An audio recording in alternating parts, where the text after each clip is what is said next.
The Forge of Necessity. The stars offered no comfort to Commander Elena Reyes as she gazed through the viewport of Lunar Station Alpha. Earth glowed blue and serene below, oblivious to the storm brewing in the void beyond.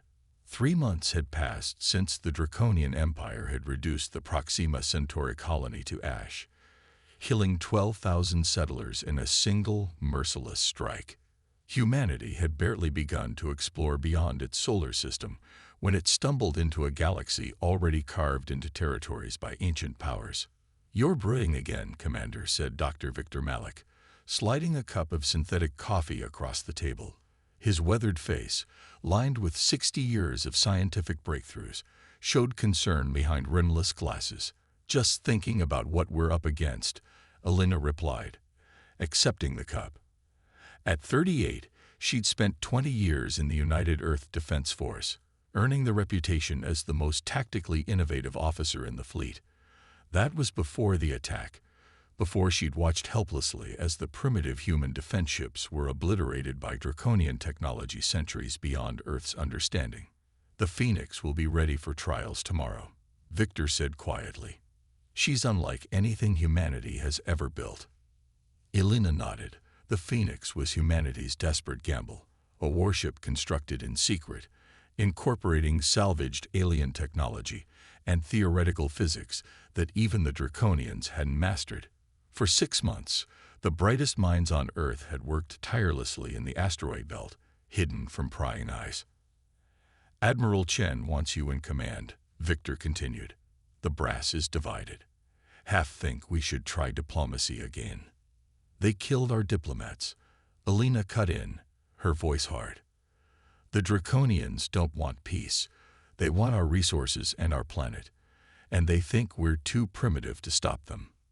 The station's intercom crackled. "Commander Reyes, report to Hangar Bay 3. Priority Alpha."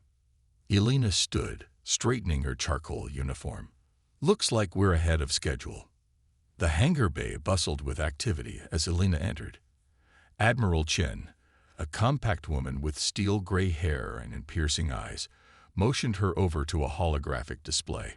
"Our deep space telescopes picked this up an hour ago," Chen said without preamble. The display showed multiple vessels approaching from the direction of Barnard's star. Draconian signature. A full battle fleet. ETA to Earth. 72 hours. Elena's blood ran cold. "The Phoenix isn't ready." "It will have to be." Chen's expression was grim. "You depart in 6 hours. These are your senior officers." 5 people stepped forward, each face etched with determination, each selected for exceptional skill rather than rank or protocol. Lieutenant Sato, a navigation savant with an eidetic memory. Chief Engineer Okonkwo, whose unconventional approach to physics had helped create the Phoenix's revolutionary drive system. Dr. Lena Harper, xenobiologist and linguist. Security Chief Jackson, a former Special Forces operative who moved with lethal grace. And Tactical Officer Rodriguez, whose simulated battle scores were unmatched in UEDF history. "I requested Y Chen," Elena said, noting the tactical officer's absence. "KIA during the evacuation of Europa Station," Rodriguez replied quietly. "I was his second." Elena nodded, feeling the weight of more names added to the toll. "We launch in 6 hours. Familiarize yourselves with your stations and prepare for immediate departure." The Phoenix was beautiful in a way that defied conventional aesthetics. Unlike the sleek, uniform designs of the Draconian vessels, the human warship was asymmetrical, with sections that seemed to absorb light while others reflected it in disorienting patterns. Its hull incorporated materials that interfered with standard scanning technologies, making its true size and capabilities difficult to determine. At its heart lay what Victor Malik called the quantum fold drive, a propulsion system that didn't so much travel through space as it folded space around the vessel. Theoretical only months ago, now it was humanity's best hope for survival. Elena stood on the bridge, studying her crew as they prepared for launch. Status report. All systems nominal. Chief Engineer Okonkwo reported from his station. Quantum fold drive is stable but untested at full capacity. Weapon systems online. Rodriguez added. Graviton lance charged at 60% and rising. Elena turned to the ship's AI interface. ARIA, ship status. The holographic representation of the Advanced Responsive Intelligence Array flickered to life beside her. A geometric pattern of light that pulsed with each word. All systems functioning within acceptable parameters. Commander. Probability of mission success, 43%. Better odds than I expected. Elena muttered. All hands, prepare for departure. The Phoenix slipped away from the secret asteroid base, its revolutionary drive allowing it to accelerate without the telltale energy signature of conventional engines. Within minutes, it had cleared the solar system, moving faster than any human vessel before it. Set course for the outer edge of the Barnard system, Elena ordered. We need to assess the Draconian fleet before they reach Earth. The ship responded instantly, the stars outside the viewports stretching momentarily before returning to normal. The transition was so smooth that only a slight vibration through the deck plates indicated they had just traveled 4 light years in moments. Position confirmed, Lieutenant Sato announced. We're at the edge of the Barnard system. Scanning now. The tactical display came alive with red markers. 23 Draconian warships moving in perfect formation. That's 3 times the force that destroyed Proxima Colony, Security Chief Jackson observed grimly. Wait, Dr. Harper said suddenly, studying the sensor readings. Those emissions. Commander, there's another fleet shadowing the Draconians. The display adjusted, revealing green markers trailing behind the red. The vessels were different, organic-looking, with flowing lines and crystalline structures, unlike the angular metallic Draconian ships. Unknown configuration. Araya confirmed. No match in our database. We're being scanned. Rodriguez warned. Something just pinged us. Not Draconian tech. Elena made a quick decision. Active countermeasures. Make us look like a small asteroid. The Phoenix's outer hull shifted, its adaptive materials changing composition to mimic natural space debris. The scan passed over them and continued. They're not Draconian, Harper said, analyzing the data. The biology readings from those ships, they're plant-based, some kind of photosynthetic species. Before Elena could respond, a new signal washed over the Phoenix, this one too powerful to deflect. The bridge lights flickered. We've been compromised, Rodriguez reported. They'd locked onto us. A communication request flashed on the main screen. Elena straightened her uniform. Accept the transmission. The screen filled with an alien face, vaguely humanoid but with skin that resembled bark and eyes that glowed with inner light. Delicate, leaf-like structures framed its face, shifting colors as it spoke. Human vessel, the alien said in flawless English, I am Arbiter Thelos of the Sylvan Confederation. Your presence here is unexpected. Elena stepped forward. I am Commander Elena Reyes of the Earth Defense Force. We are monitoring the Draconian fleet that destroyed our colony and is now threatening our homeworld. Thelos's leaf structures darkened slightly. The Draconians claim you attacked their scientific expedition. They have declared you a violent, unpredictable species that must be contained. That's a lie, Elena replied. They attacked without provocation, killed our diplomats, and destroyed a civilian colony. The Sylvan studied her for a long moment. Perhaps there is truth on both sides. The Sylvan Confederation serves as mediators in this sector. We have arranged a diplomatic meeting at the Proxima debris field. Both you and Draconian representatives will present evidence, and we will adjudicate. Elena glanced at Harper, who gave a subtle shake of her head. A warning. We accept your invitation, Elena said carefully. We will meet at Proxima in 12 hours. When the transmission ended, the bridge erupted in protest. It's obviously a trap, Jackson said. The Draconians wouldn't agree to mediation unless they've co-opted these Sylvans. Or the Sylvans are already allied with them, Harper added.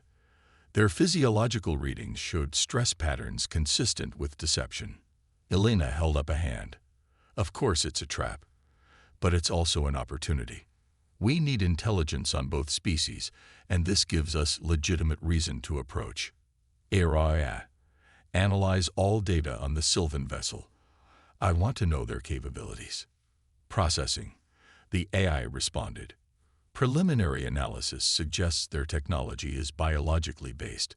Their vessels appear to be grown rather than constructed. 12 hours to prepare, Elena said. Let's make them count. The Phoenix arrived at the Proxima debris field right on schedule.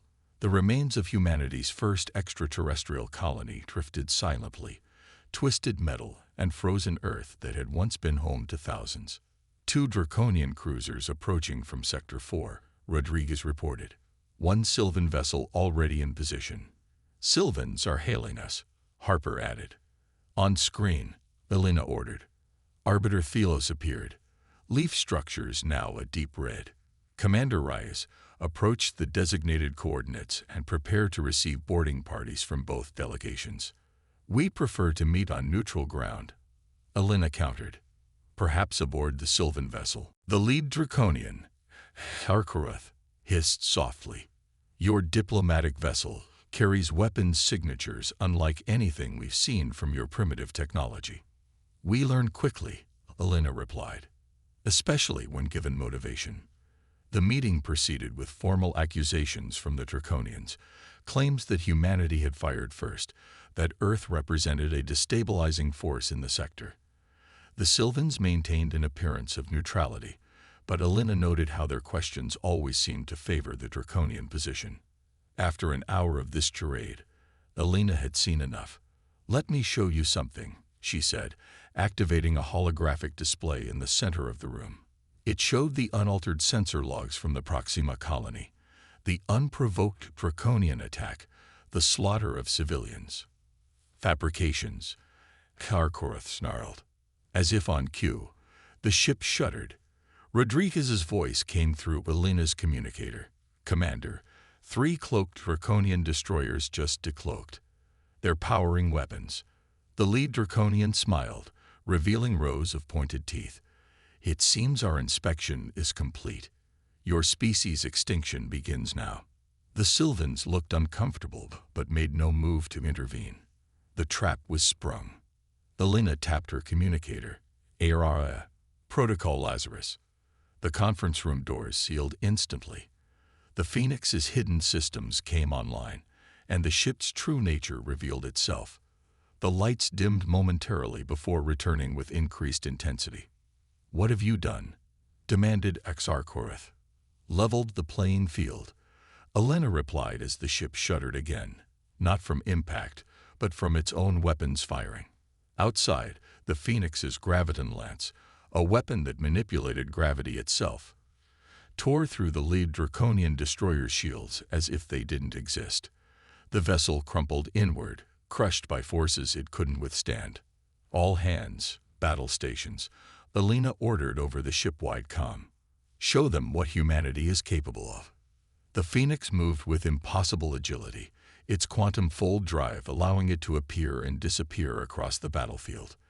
The Draconian vessels, for all their advanced technology, couldn't track the human ship's movements. The remaining destroyers are retreating, Rodriguez reported, unable to keep the satisfaction from his voice. Elena turned to her guests, who stared at the tactical display in shock. Now, she said quietly, shall we discuss actual diplomacy? The crucible of stars. The Draconian and Sylvan delegates stood in stunned silence as they watched their warships retreat on the tactical display. Commander Elena Reyes allowed herself a moment of satisfaction before turning to face them. You came here expecting to eliminate a primitive species, she said, her voice steady. Instead, you've discovered that humans are remarkably adaptable, especially when fighting for survival. Fleet Commander Harkoroth's scaled face contorted in what Elena assumed was rage. This demonstration changes nothing. The Draconian Empire spans 47 star systems. Your single vessel, impressive as it may be, cannot stand against our combined might. The taller of the two Sylvans stepped forward, leaf structures pulsing with muted purple light. Commander Reyes, I am Seedmaster Elora. What Arbiter Thelos has not disclosed is that the Sylvan Confederation has a non-aggression pact with the Draconians. This complicates matters. I suspected as much, Elena replied. Just as I suspect there's more to this conflict than we've been told. She gestured to Security Chief Jackson. Escort our guests to secure quarters. We'll continue this discussion once they've had time to reconsider their positions. After the aliens were escorted out, Elena returned to the bridge. The crew was jubilant but focused. The first test of the Phoenix had exceeded all expectations, but everyone knew this was just the beginning. Status report, Elena ordered as she took her command chair. Minor damage to our port stabilizers, Chief Engineer Okonkwo reported. The adaptive hull performed beyond specifications. It absorbed 87% of their energy weapons. The Gravitum Lance exceeded projected output by 23%. Rodriguez added, We've confirmed 1 Draconian destroyer destroyed, 2 damage. Dr. Harper looked up from her console. Commander, I've been analyzing the biological data we collected from our guests. The Sylvans show elevated levels of compounds I can't identify, something that appears to be affecting their autonomic functions. You think they're being drugged? Elena asked. Or chemically controlled, Harper replied. Their biology is radically different from ours. It's possible the Draconians have found a way to influence their decision-making. Elena considered this. Araya. Access the secure communications we intercepted during the battle. Look for anything regarding Sylvan-Draconian relations. The AI's geometric pattern pulsed. Processing. I have identified encrypted transmissions between the Draconian command ship and their homeworld. Decryption complete. The main view screen filled with alien text alongside a translation. It appears the Draconians have been systematically replacing Sylvan leadership with genetically modified clones loyal to the Empire. The Sylvan Confederation is effectively a puppet state. That explains the false neutrality, Tactical Officer Rodriguez said. They lured us here because they're following Draconian orders. Elena stood, pacing the bridge as she processed this information. So the Draconians are using the Sylvans as a front, probably to expand their territory without triggering direct confrontation with other major powers. And Earth just happened to be in their path, Lieutenant Sato added. No, Security Chief Jackson said, returning to the bridge. According to our guests, Earth wasn't random. The Draconians have been monitoring us for decades. They attacked because their scientists discovered something in human genetics they consider valuable. Some trait unique to our species. Elena stopped pacing. Did they specify what trait? No, but I got the impression it frightens them, as much as it interests them. Commander, ARI interrupted. I've completed analysis of the Draconian database segments we captured. They've identified an anomaly in human neurological structure that enables what they term intuitive quantum recognition. In simple terms, humans can perceive certain quantum states that their species cannot. Dr. Harper looked up sharply. That would explain their interest in capturing human subjects rather than simply eliminating us. We're a resource to them. Elena's face hardened. That's not going to happen. She turned to the navigation station. Lieutenant Sato, how quickly can we reach the Sylvan homeworld? Sato's fingers danced across his console, using the quantum fold drive at maximum capacity. 4 hours. Set course, Elena ordered. Dr. Harper, I need you to develop something that can counteract whatever the Draconians are using to control the Sylvans. Chief Okonkwo, I want the Phoenix at 100% combat readiness when we arrive. You're planning to attack the Sylvan homeworld? Rodriguez asked, clearly surprised. No, Elena replied. I'm planning to save it. The journey gave them time to interrogate their guests further.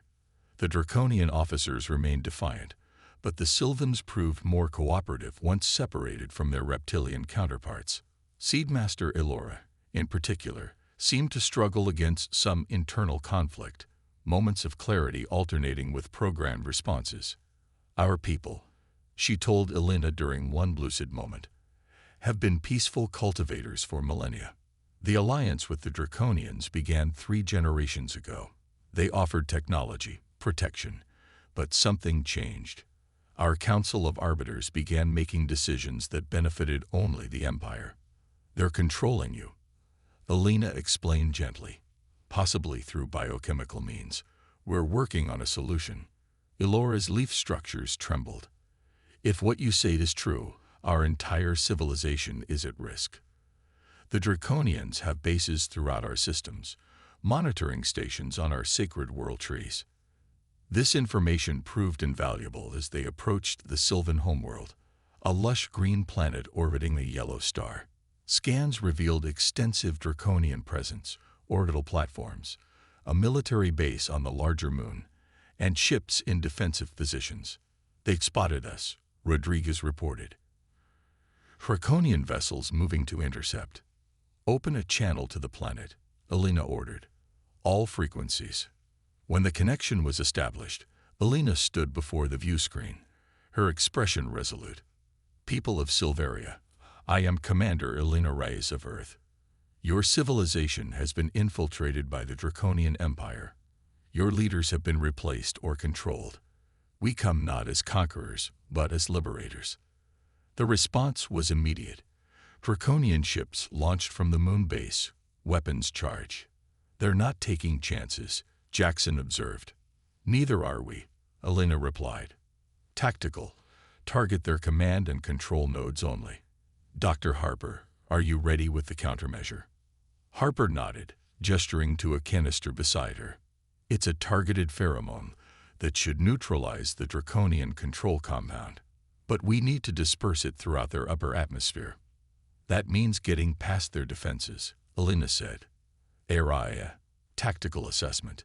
The AI displayed a battle projection. Standard approach vectors result in 82% probability of mission failure.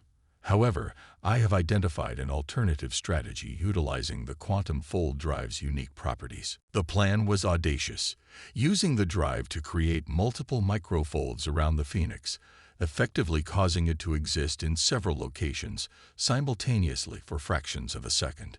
To enemy sensors, it would appear as though a fleet of human vessels had suddenly appeared. The strain on the drive will be considerable, Chief Engineer Okonkwo warned. We can maintain the effect for 3 minutes at most. That should be enough, Elena said. All hands, battle stations. The Phoenix dropped out of fold space directly above the Sylvan homeworld. Immediately, the quantum field manipulators engage, creating the illusion of multiple vessels. The Draconian ships divided their fire, targeting phantom images that disappeared as quickly as they formed. Graviton lance targeting moon base power core, Rodriguez reported. Firing. The weapon fired, its invisible force crushing the Draconian facility like an eggshell. Secondary explosions bloomed across the moon's surface. Atmospheric dispersal system ready, Harper announced. Take us into low orbit, Elena ordered. The Phoenix dived toward the planet, its adaptive hull glowing as it encountered atmosphere. Draconian interceptors gave chase, but the ship's defensive systems kept them at bay long enough to release Harper's countermeasure into the upper atmosphere. Dispersal complete, Harper confirmed. Now we wait. They didn't have to wait long. Within minutes, communications from the planet's surface flooded in. Confused, angry Sylvan voices as they awakened from the Draconian influence. The effect spread rapidly, and soon the orbital platforms under Sylvan control began turning their weapons on Draconian ships. It's working, Elena said. They're fighting back. The bridge crew watched in amazement as the formerly subjugated species rose up against their controllers. The remaining Draconian vessels, outmatched and outnumbered, began to retreat. Commander, ARIA interrupted. Long-range sensors detect multiple fold space disturbances approaching. Signature matches Draconian reinforcements, at least 30 capital ships. Elena's momentary triumph faded. The Phoenix, for all its advances, couldn't face such odds alone. How long until they arrive? She asked. 17 minutes. Elena turned to Harper. Contact Seedmaster Elora. Tell her what's coming. The Sylvans need to prepare their defenses. But when Elora appeared on the view screen, she was not alone. Behind her stood dozens of Sylvan leaders, their leaf structures vibrant with colors Elena hadn't seen before. Commander Reyes, Elora said, her voice stronger than before, the Sylvan Confederation owes you a debt we cannot repay. You have liberated us from generations of subtle tyranny. You have bigger problems coming, Elena replied. A draconian battle fleet will be here in 15 minutes. We are aware, said another Sylvan, stepping forward. I am High Arbiter Zephyrin. With the control compound neutralized, we have accessed the draconian communication networks. We know their strategies, their weaknesses. Even so, Elena argued, your forces have been compromised for years. You're not ready for this fight. Zephyrin's leaf structures shimmered with golden light. That is where you are wrong, Commander. The Draconians never fully understood our technology. They saw our biological ships and assumed them primitive compared to their metal constructs. They never discovered our true defenses. As if on cue, massive structures across the planet's surface began to move. What Elena had taken for mountain ranges were actually enormous dormant vessels, living ships the size of cities, awakening from artificial hibernation. By the stars, Lieutenant Sedo whispered. The world ships have slumbered for centuries, Zephyrin explained. Called upon only in our darkest hours. Today, they rise again. The draconian reinforcements arrived exactly when predicted, dropping out of fold space in perfect formation. A wall of destructive power aimed at the Phoenix and the planet it had just liberated. But they were met with an unexpected sight. 7 colossal Sylvan world ships, each dwarfing the largest draconian vessel, rising majestically from the planet's surface. Between them hovered the Phoenix, its asymmetrical form tiny by comparison, but no less imposing. Draconian command vessel is hailing, Rodriguez reported. On screen, Elena ordered. Supreme Admiral Drax appeared. A massive draconian whose black scales bore ceremonial gold inlays denoting his rank. His vertical pupils narrowed as he recognized Elena. Human, he hissed, you have interfered in affairs beyond your understanding. Your planet will suffer for this transgression. I don't think so, Elena replied calmly.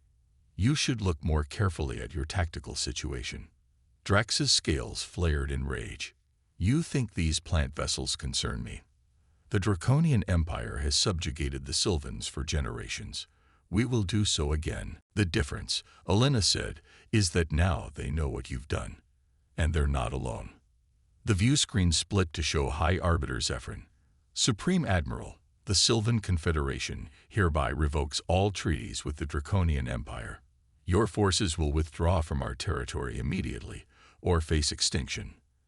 Empty threats, Drax snarled. Your world ships are impressive but outdated.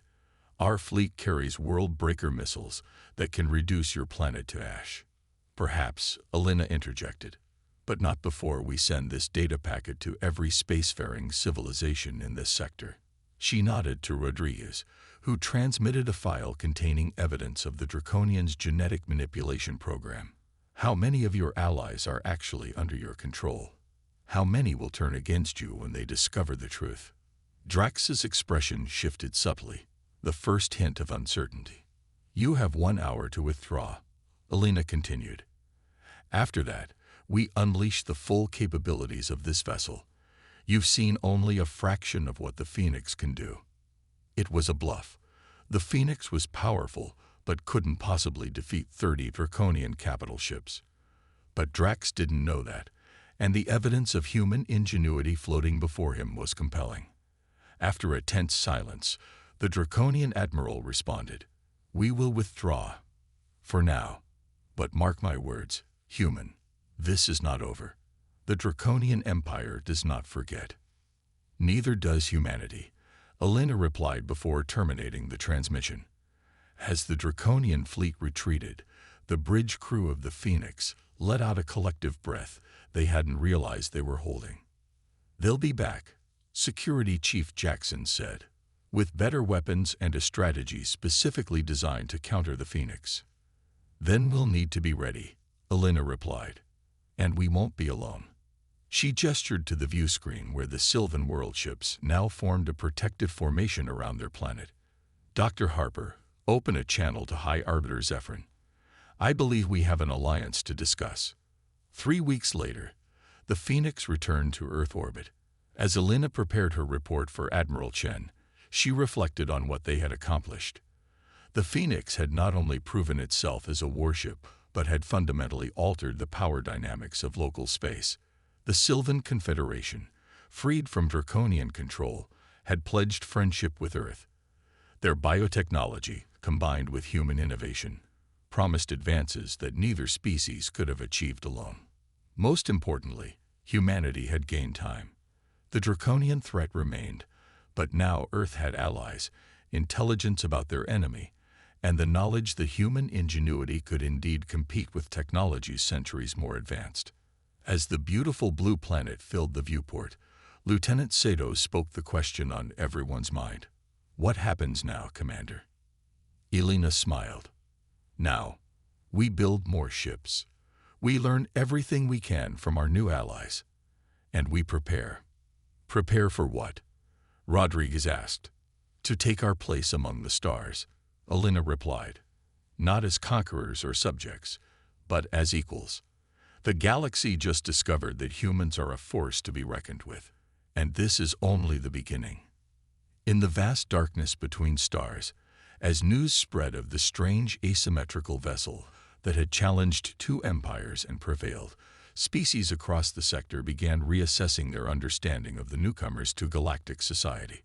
Humanity was no longer considered a primitive, isolated species of little consequence. They were now something far more significant. They were unpredictable.